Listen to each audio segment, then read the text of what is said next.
Sir ఇప్పుడు మీకు ఇంత అపారమైనటువంటి అనుభవం ఉంది.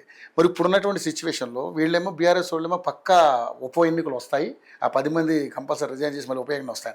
ఇక్కడ చూస్తే కాంగ్రెస్ పార్టీ ఎటు తేల్చట్లేదు. సో ఏంటి ఫైనల్గా మీకున్న విశ్లేషణ? సార్ అదే సార్, కోర్టు ఇచ్చే అవకాశం ఉంది. రాష్ట్రపతి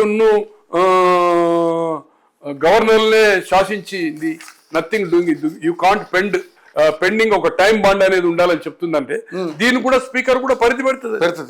100% పెడుతుంది. సుప్రీం కోర్టు ఖచ్చితంగా ఒక కఠిన నిర్ణయం తీసుకునేది ఖాయం. దాని తర్వాత మనకి ఏదైతుందో ఏదో ఒకటి దీనికి కొలికి వస్తుంది. ఇంకా సుప్రీం కోర్టు దీన్ని పెండింగ్ పెట్టది. వాళ్లకు ఉండే అధికారాలను ఖచ్చితంగా వినియోగించుకుంటది. రాష్ట్రపతిని గవర్నర్ని నథింగ్ డూయింగ్ అని చెప్పింది. గతంలో ఎలక్షన్ కమిషన్ అయిన తర్వాత president of India once schedule issue అయిన తర్వాత ఇతర దేశాలకు అవుట్ ఆఫ్ ఇండియా పోవడానికి వీల్లేదని బైండ్ ఓవర్ చేసిండు. అప్పుడు ఉన్నది నా జ్ఞాపకం లేదు ఎవరో president of India, but not to go out side India అన్నాడు.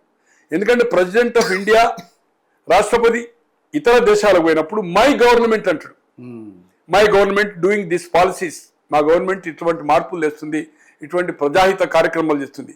అది ఎన్నికల సందర్భంలో షెడ్యూల్ ఇచ్చిన తర్వాత అది ఆ టూర్ జరిగితే అది పాలక పక్షానికి సపోర్ట్ గా ఉంటుంది కనుక రాష్ట్రపతి కూడా పోవడానికి వీల్లేదన్నాడు. అప్పుడు షెడ్యూల్ ఇష్యూ అయింది, ప్రెసిడెంట్ది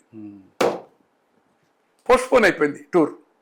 అంటే అటానమస్ అనేది సెషన్ వచ్చిన తర్వాతనే విచక్షణాధికారాలను వినియోగించుకున్నాడు. అంతవరకు ఎలక్షన్ కమిషన్ ఎప్పుడు లేదు. అలాగే ఈ రోజు గవాయి వచ్చిన తర్వాత రాష్ట్రపతి కూడా పెండింగ్ పెట్టడానికి వీల్లేదు, గవర్నర్ పెట్టుకోవడానికి వీల్లేదు అన్నాడు. ఇంతవరకు ఇటువంటి జడ్జిమెంట్ ఏ జ్యుడిషియరీ ఇవ్వలేదు సుప్రీంకోర్టులో, కఠినంగా ఇవ్వడం జరిగింది. కనుక ఏదైతుందో అత్యున్నతమైన న్యాయస్థానము దాన్ని ఫాలో కావాల్సిందే. అంటిల్ అన్లెస్ రాజ్యాంగ సవరణ తెస్తే తప్పితే, లేకపోతే 100% ఫాలో కావాలి. అలాగే దీని మీద కూడా మీరు అన్నట్టుగా నా అభిప్రాయం కాదు, సుప్రీంకోర్టులో ఇది ఖచ్చితంగా ఏదో ఒకటి తెలుస్తుంది. దీంట్లో ఏమాత్రం అనుమానం లేదు.